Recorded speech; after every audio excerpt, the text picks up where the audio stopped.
Bonjour et bienvenue sur Repérage, la chaîne de géographie pour les collégiens et les lycéens, dans ce nouvel épisode intitulé Le futur réseau de métro de Saigon-Ho Chi Minh Ville.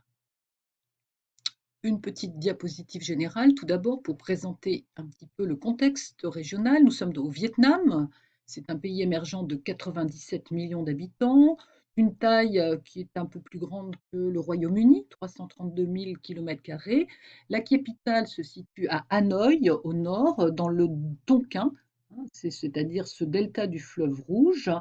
C'est une agglomération de l'ordre de 8 millions d'habitants, mais la capitale économique se trouve au sud du pays, à proximité du delta du Mékong.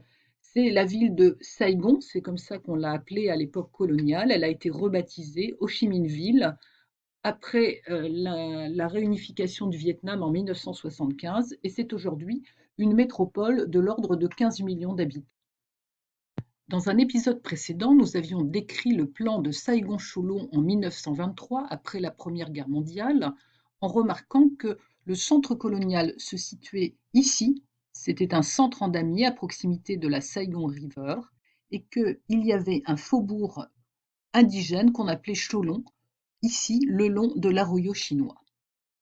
Voilà ce qui va nous permettre de comprendre le plan actuel du projet de métro de Saigon, puisqu'on retrouve ici la Saigon River, la rivière de Saigon et l'arroyo chinois, et on voit que le quartier historique se trouve ici, je l'ai entouré, et nous avons ici le point le plus important du futur réseau de métro, avec les deux lignes qui sont en construction, celle-ci la rouge et celle-ci la jaune.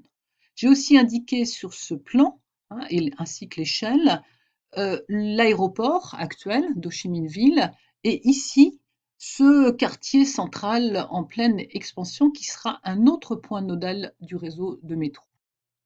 Petite présentation est tirée d'un article qu'on peut retrouver sur mon blog Amnistie Générale. Voici cet article, il date d'avril 2021. Cet article commence par le commentaire de cette photographie qui est une capture sur Google Maps. On y voit le plus haut gratte-ciel du Vietnam avec ses 81 étages, le Vincom Landmark 81. On y voit cette autoroute avec 4 fois 2 voies, plus 2 voies dans chaque sens pour les deux roues. Et puis ici, la ligne 1 en cours de construction du métro. La photo que je viens de montrer se situe ici, et c'est ici que se situe l'une des principales gares du futur métro d'Ho Chi Minh Ville. Mais intéressons-nous à ce point-là. Sur ce plan, j'ai mis quelques indications. Donc, la station se trouve au marché Ben Thanh.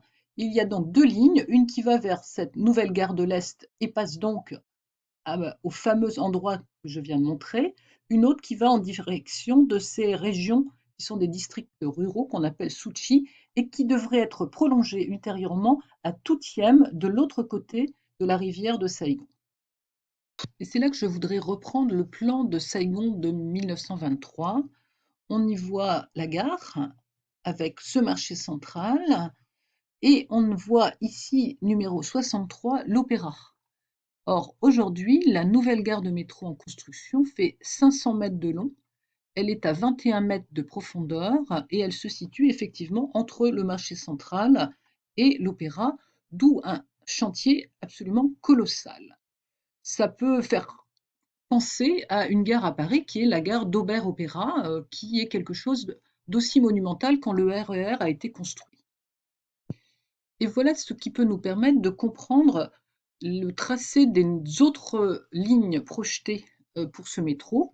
Une fois que ces deux lignes, la jaune et la rouge, auront été inaugurées sans doute en 2022, on aura ensuite ici, à partir de ce deuxième point nodal, quelque chose qui fait un contournement de la ville et un autre contournement de l'autre sens, avec l'idée que cette partie-là va s'urbaniser, notamment dans la boucle où les altitudes sont très faibles.